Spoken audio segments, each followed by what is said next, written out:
"You need a home, and I need a mommy," said the little girl to the young homeless woman at the bus stop.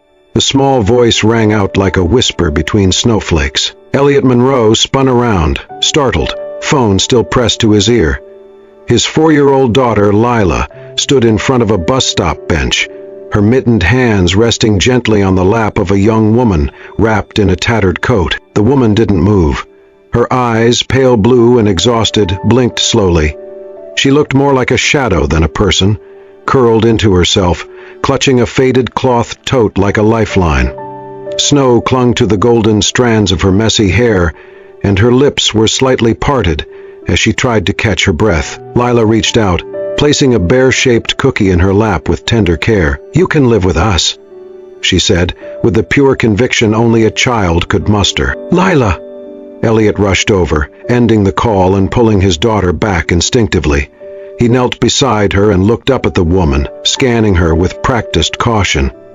"Miss, what are you doing with my daughter?" The woman slowly raised her hands, palms open. "Nothing. I didn't touch her. She just came over." Her voice was hoarse but steady. Elliot narrowed his eyes. The woman's skin was flushed, too red in the wrong places, her mouth slightly blue from the cold. A quiet shiver ran through her limbs as she clutched the tote tighter. "I didn't ask for anything," she said, lowering her gaze. "But thank you for having such a kind child." Elliot's chest tightened. Lila looked up at him, confused but not afraid. "She gave her cookie to a cat first," Lila added matter-of-factly. He followed her gesture and saw it, half a torn bread roll in the snow near the bench, where a scrawny, trembling cat now pawed at the crumbs. The other half was clearly gone. Elliot glanced back at the woman. She hadn't begged. She hadn't spoken first. And yet something about her silence felt louder than anything he had heard all day. "I think we should go," he muttered. He took Lila's hand and turned to leave. Behind him, he heard the woman shift. She was trying to stand, slowly, carefully, like she did not want to make trouble. But her knees buckled. She stumbled sideways, colliding hard with the icy metal post of the bus stop shelter before crumpling to the ground. Elliot turned just in time to see her fall. "Dad!" Lila cried, tugging at his coat. Elliot ran to her side.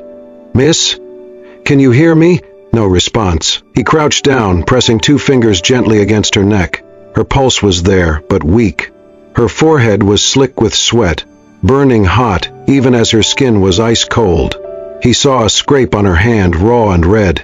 Her breathing was shallow, lips pale and cracked. This woman was sick. He looked around. No cars passing, no one nearby. No time to wait for help. Without hesitation, Elliot scooped her up. She was shockingly light. Her coat opened slightly as he lifted her, revealing torn sleeves and bruised arms. She didn't resist, only whimpered softly against his chest. "Let's go, Lila," he said, voice low and urgent. "Is she going to die?" Lila asked, eyes wide. "Not if we get her warm." They moved quickly, snow crunching underfoot. Elliot's house wasn't far, 3 blocks at most, but every step felt heavier. He didn't know this woman, didn't know her name, didn't know her story, but something had shifted inside him the moment she fell. He could have walked away, should have, maybe, but he didn't. As they neared the porch, Lila whispered, "I still think she's our home now." Elliot didn't answer. He just opened the door. The fire crackled softly. Isabel stirred beneath the warm weight of a wool blanket, her eyelashes fluttering against her cheeks. The air smelled faintly of cedar and cinnamon. As she opened her eyes, the room slowly came into focus, the soft amber glow of a fireplace, polished wood floors, a tall bookshelf filled with architectural books, and the faint hum of something cooking from a nearby kitchen. She was on a long sofa, a pillow behind her head. Her coat was folded neatly at the foot of the couch. She didn't remember being brought here, just the cold, the bus stop, the little girl. Then she heard the scratching of crayons. Lila sat cross-legged on the rug, tongue between her teeth in focus, drawing with fierce concentration. Her paper was filled with color, 3 stick figures holding hands, one tall, one small, and in the middle, one with a halo of yellow hair. Above them, in shaky but deliberate letters, she'd written, "My home." Isabel blinked, stunned. She tried to sit up, but her head throbbed and her body protested. That movement was enough to alert Lila, who jumped up with a smile and hurried toward her. "You woke up," Leela grinned, proudly holding up her picture. "That's us, Miss," Isabel rasped, her voice barely audible. Lila nodded seriously. "Daddy says you can stay until you're better, but I think you should stay longer." Before Isabel could respond, Elliot entered the room, his expression unreadable. He set down a glass of water and a small bowl of soup on the coffee table. "You passed out in the snow," he said flatly. "I didn't have a choice. You needed help." "When you're better, you'll leave." His tone wasn't cruel, just measured. But Isabel felt the sting of it. "Thank you," she said softly, lowering her gaze. Lila lingered beside her, clearly wanting to chat more, but Elliot gently took his daughter's hand. Let her rest. The rest of the day passed quietly. At dinner, Isabel insisted on sitting at the breakfast bar, separate from Elliot and Lila's usual spot. She ate slowly, politely, careful not to ask for anything more than what was offered. When Elliot wasn't looking, she smiled at Lila's chatter about school, her princess costume, and her plan to build a snow bakery in the backyard. But she kept her eyes down whenever Elliot glanced her way. Later, as she helped clear the dishes, she reached for a tray of cups. The loose sleeve of her sweater slipped down her forearm. Elliot's eyes caught something. A long scar, raised and jagged, ran across her wrist, almost hidden by years of faded skin. He said nothing, but the image etched itself into his mind. That night, long after the house had gone quiet, Elliot lay awake, reading in bed. Then he heard it. A soft sound from the living room. A groan, muffled and pained. He slipped out of bed and walked barefoot to the couch. Isabel was curled into herself, eyes tightly shut, her face pale and clammy. She whimpered again, almost soundlessly. Elliot hesitated, then picked up the phone. An hour later, a private physician arrived. The woman barely woke as the doctor examined her. "She's severely dehydrated.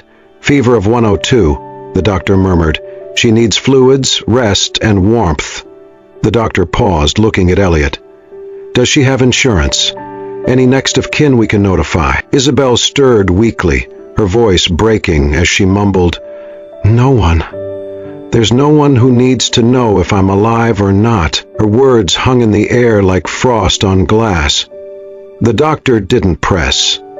He finished up, left instructions, and departed into the snowy night. Elliot stood there for a long time, watching her sleep. He didn't know her story, but he knew pain when he saw it. He'd seen that same expression in the mirror years ago, when the hospital had called about his wife, and he was left with a newborn, and a silence too loud to bear. Before going back upstairs, Elliot walked into the kitchen. The next morning, Isabel woke to sunlight filtering through the curtains. Her head still throbbed, but the fever had lessened. She blinked as she noticed a steaming mug on the table beside her. The scent of ginger and honey rose from the tea, and beneath the mug, a small folded napkin. She opened it. "You're not invisible." The handwriting was neat, measured. Her lips trembled. For the first time in what felt like years, someone had seen her, really seen her. The next morning, the house smelled of thyme and ginger. Isabel moved quietly through the kitchen, her golden hair loosely tied, sleeves rolled up. She had insisted on helping. "Just let me contribute," she had said softly. "I feel better when I'm useful." Elliot had not argued. Now she stood at the stove, stirring a pot of soup made from leftover vegetables. The kitchen looked different with her in it, warmer. Lila sat at the table, humming as she colored. Elliot walked in, laptop under his arm. "That smells familiar." Isabel glanced back with a faint smile. "Just something simple. I learned it from a retired couple I stayed with in Queens. They taught me how to turn scraps into comfort." He took a spoonful, froze. It tasted exactly like the soup his wife used to make. Rosemary, pepper, and a soft, lingering sweetness he could never name. He looked up at Isabel. She was calm, unaware of the tidal wave inside him. Present, like this was normal, like she belonged. But something pulled at him. Not quite mistrust, more like a reflex. Years of protecting Lila. Years of surviving through logic, not feeling. That night, after Lila had gone to bed, he searched. It did not take long. The headline was second on the list. A promising fashion student, accused of stealing designs from NY Showcase. There was a photo. Isabel. Younger, polished, bright-eyed, accused but not convicted. Still, her name had been enough to ruin her. Elliot leaned back, the glow of the screen painting sharp lines across his face.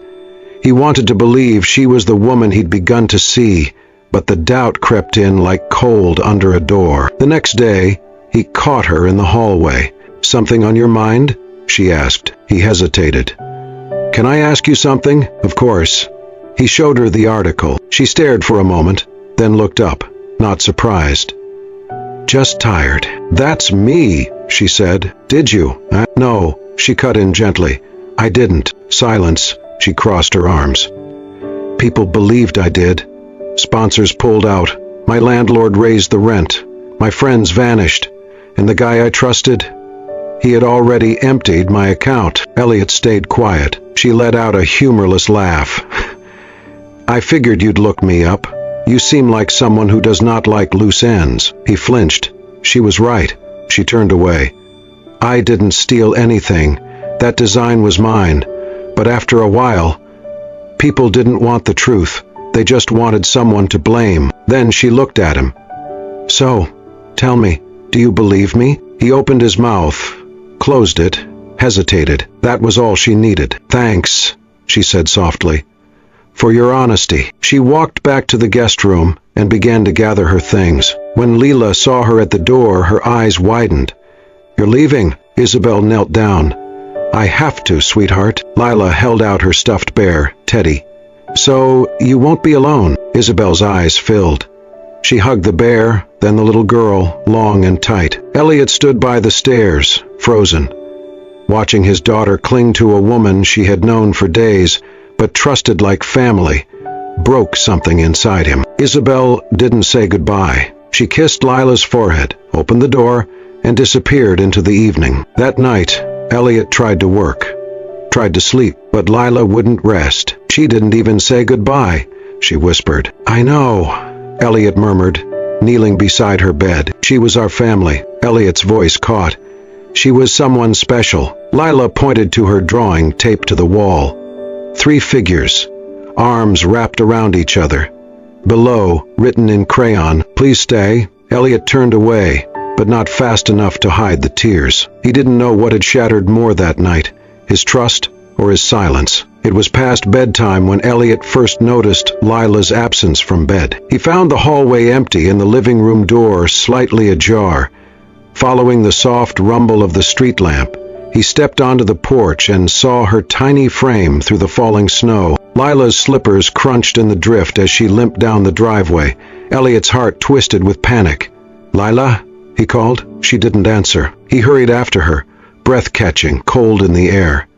She was already halfway down the block, following a faint glow. Just ahead, Isabel sat by a street lamp, her coat wrapped tight but not enough. She was humming quietly, unreadable. But after training in control and detachment, Elliot remained silent, until the sudden sound of a stumble, then a low cry. Lila had collapsed onto her hand, tears mixing with snowflakes. Blood oozed from her palm, staining the snow a soft red. Elliot broke into a run, but before he could reach them, Isabel was there. She knelt beside Lila without hesitation. "Hold still, sweetheart," she murmured, folding a handkerchief from her coat pocket to bind the wound.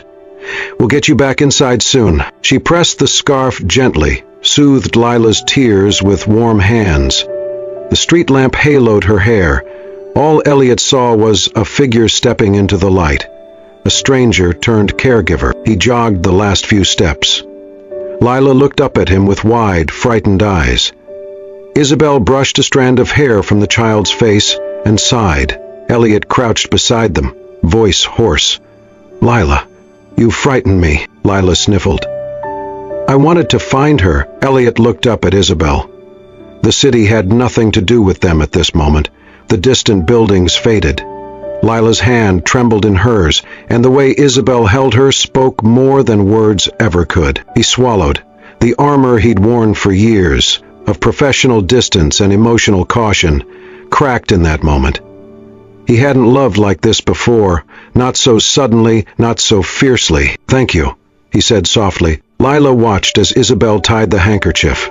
The warmth in her voice, the gentleness of her touch, the kind of nurturing Elliot had thought lost to his daughter after her mother passed.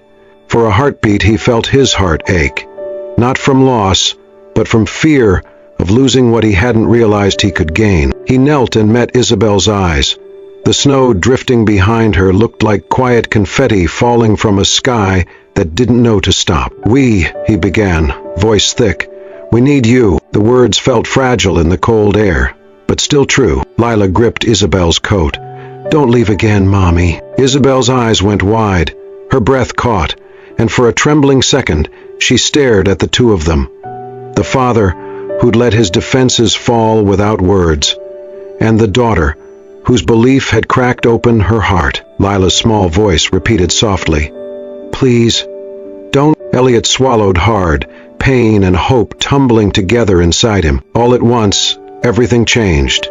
Not because of explanations or rational words, but because two people wrapped a child in a way that made an imperfect moment feel sacred. Without waiting, Elliot pulled them both inside, the door shut on the snow and the street lamp. Inside, Lila rested her cheek against Isabel's sleeve.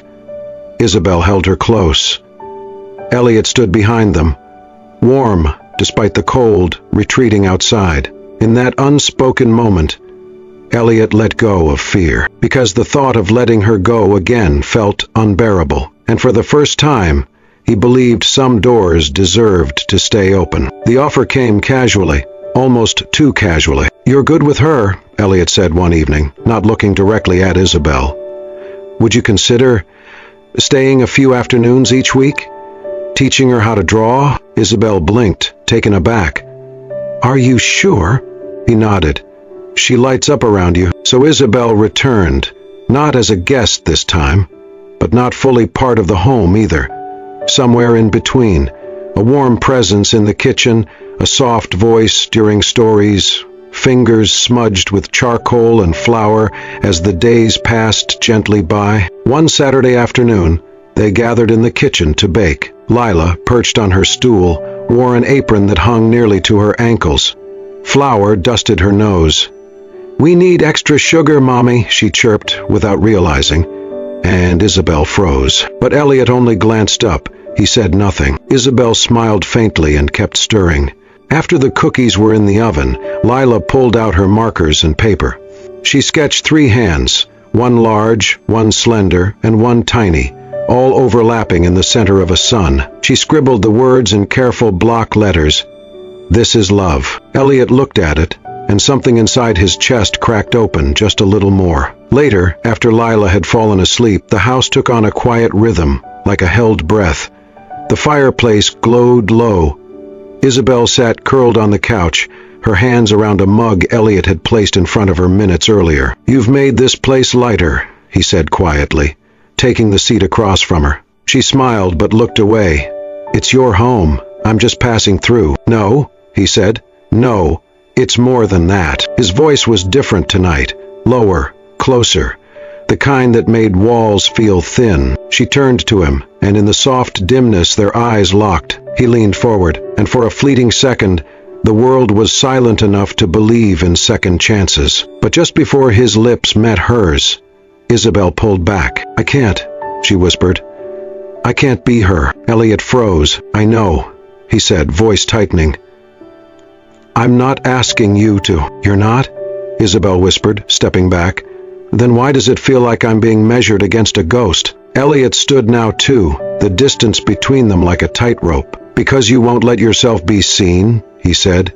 "You think I want someone else, but I want you. Your scars, your silence, your strength. I don't want perfect. I want real." She was trembling. "You say that," she said softly. "But I've been left before. I believed once.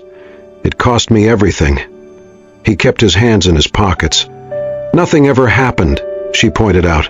There never ever have been any real setbacks. You remind me of that. So you'd rather leave first? He asked, bitter. Before you even let anyone choose you? Isabel didn't answer. Her eyes shimmered, not with anger, but with sorrow. And then, without another word, she turned and walked out the door. Elliot didn't stop her. His fists curled tight at his sides as the door clicked shut behind her. He stood in the silence, the unfinished moment suspended in the air like smoke. He hadn't meant to fall for her, but he had, and she hadn't meant to run. But she did. Because love, when you've been burned by it, feels more like fire than warmth. That night, as he passed by Lila's room, he saw her still awake, cradling the stuffed bear Isabel had once mended for her. Is she coming back? Lila asked sleepily. Elliot stood in the doorway for a long time, unsure what to say. I don't know, he finally whispered. But I hope she does. And in the soft hush of that moment, a man and his daughter held on to hope, even as the woman they both needed walked into the night, because sometimes the bravest thing is not falling in love. It's staying when it gets too real. The apartment was unusually quiet that morning. No laughter echoed from the kitchen. No soft humming of lullabies. No scent of tea or paint or warm cookies. Only silence. Elliot stirred his coffee absently at the kitchen counter, his tie loosened, eyes on the floor. Lila sat at the table, chin resting in her small hands, crayons untouched beside her. The seat across from her, the one Isabel usually filled, was empty, and had been for 3 days. He had not told Lila everything. He didn't have the words. He didn't even know if Isabel had left for good. But then that afternoon, when Elliot went to straighten the guest room Isabel had quietly made her own, he saw it. An envelope on the pillow. His name was not on it, only a single word, carefully written in soft cursive. Lila. He sat on the edge of the bed and opened it with trembling hands. Inside, the letter was written in blue ink, slightly smudged as if tears had blurred the lines. Sweetheart, you're the first person in a long time to call me Mommy. I didn't know how much I needed to hear that until you did. But before I can be someone's mother, I have to learn how to believe I deserve to be. There are pieces of me I'm still stitching back together, parts of my heart that forgot what safety felt like. I want to be the kind of woman you can look up to, not just for cookies or drawings or lullabies, but for staying, for being strong, for choosing love over fear. So for now, I have to go. Not because I don't love you, but because I do. Tell your daddy that he gave me something no one else ever has, the space to be real. And I hope one day I'll be brave enough to walk back through that door, not as someone passing through, but as someone who finally knows where she belongs. Love always, Isabel. Elliot didn't realize how tightly he had gripped the paper until the edges crumpled in his hand. He stared at the words. Again. She had left, but not to run away. This time, she had left to learn how to come back. Still, the ache was sharp. Later that evening, Lila climbed onto the couch beside him, clutching her bear, eyes wide and quiet. Daddy? She asked. Did Mommy leave because I wasn't good? Elliot's heart shattered. No, sweetheart, he said, gathering her into his arms. She left because she needed to remember how strong she is. Lila pressed her face into his shirt. Will she come back? He closed his eyes, resting his chin on her hair. I think she wants to, but sometimes love needs time. Lila nodded slowly, her tiny fingers wrapping around his. Then we'll wait, she whispered. That night, Elliot sat in the quiet of the living room long after Lila had fallen asleep, holding the letter once more. And for the first time in years, he let himself cry, not just from sadness, but from hope, because this time, it did not feel like goodbye. It felt like a promise. The gallery was aglow in soft gold light, strings of fairy lights woven into white linen drapes.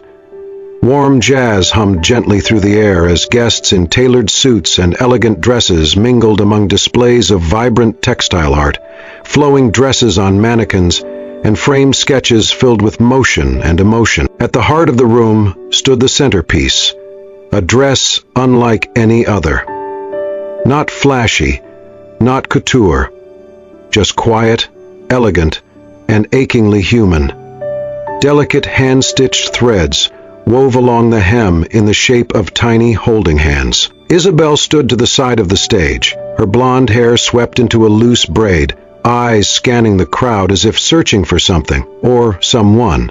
She had done it. After months of rebuilding her name, her career, and her courage, she was here, presenting her first official collection as lead designer at a charity fashion gala, supporting women in need. But even surrounded by praise, applause, and flashbulbs, something was missing. Her eyes flicked toward the small wooden stage at the end of the room, where the final speaker was being introduced. "And now," the host said with a warm smile, "we have a very special reading by a very special little girl." Gasps of gentle delight rippled through the audience as Lila Monroe walked onto the stage, dressed in a soft pink dress with hand-embroidered daisies, holding a crumpled piece of paper in both hands.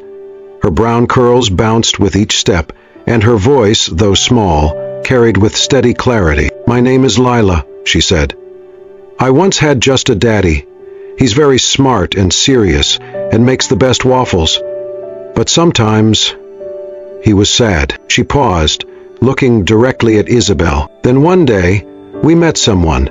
She had cold hands but a warm heart, and she didn't laugh at me when I called her mommy." A hush fell over the room. She didn't stay long, but she left pieces of herself with us, like songs, and hugs, and soup that tastes like love. Isabel covered her mouth, tears already slipping past her lashes. Lila unfolded her paper and continued, voice trembling now. "So this is my poem. Home is not the walls around me, or the pillows on my bed. Home is when she sang to me and kissed my sleepy head. Home is where my daddy smiles and holds her hand so tight. Home is where my mommy is, and maybe that is tonight." The applause was gentle, reverent. Isabel was frozen.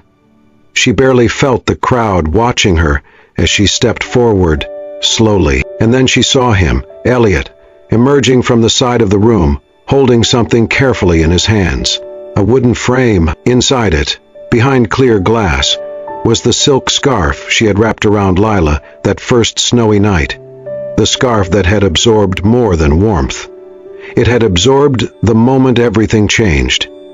He stopped in front of her and held it out. "I framed the day I met you," he said, voice low, eyes shining.